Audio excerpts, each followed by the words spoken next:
Through the lives of the patriarchs and matriarchs, the book of the law and the prophets, and other teachings, we can learn about an ideal family life where parents and children fulfill duties of the home, creating a perfect learning environment. The Hebrew word for parent, hore, derived from the root yare, means teaching, instruction, and direction.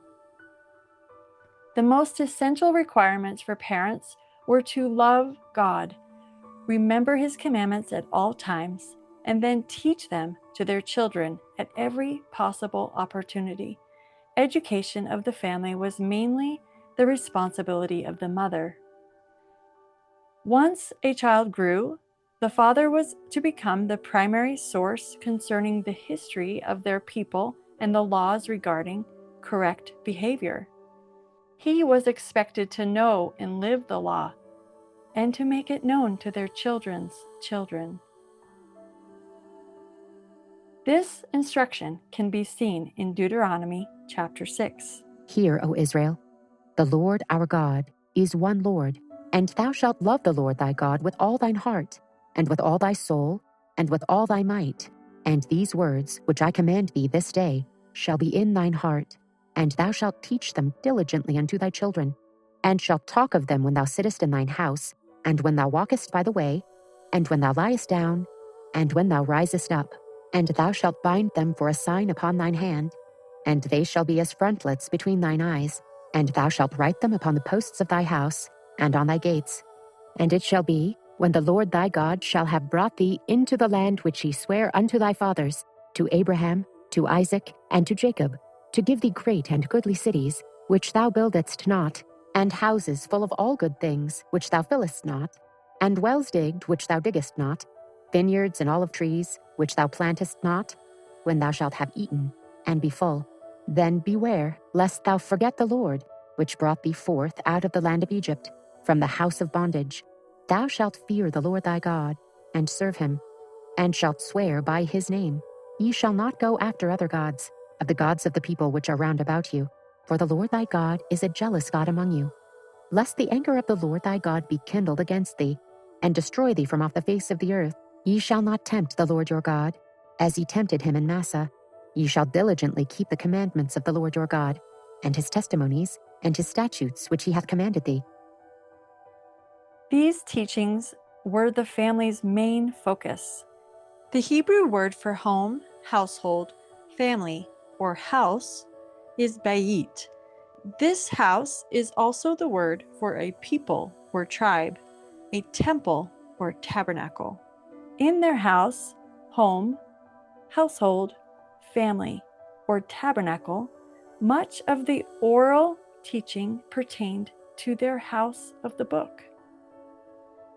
They began in a semicircle on the floor, facing their teacher, parents, or a married man in the community. Through symbols, they shared the historical context of those symbols, such as the lessons from creation,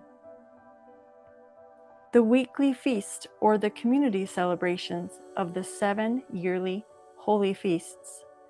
They asked questions to the learners to invite deeper personal reflection and answered as inquiry was made. As the learner rotated through exposure and additional layers of their story and history, interest and commitment levels would further their study of the law of God, including the Psalms of David and the poetic parallelisms of Proverbs. These houses of the book were the true foundation of the schools of the prophets. The Hebrew word for book is sefer. It was this sefer, or book, that distinguished this bayit, or house, from any other family, tribe, or people. Their job as a house, family, people, or tribe was to diligently keep the directions of the Lord your God, to carry on that sefer, the word that leads the sheepfold. Not only was this a greater family responsibility and pattern for a beautiful society to be built, but this tree and garden pattern became the foundational model and way for personal learning pursuits.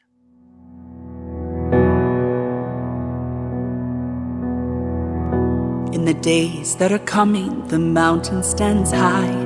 Nations will rally under one sky. The house of the Lord, shining so bright, will guide his people out of the night. No more we fashion swords into spears. The promise of peace, wiping our tears. His light will lead, straight paths we will go. His goodness and mercy will know.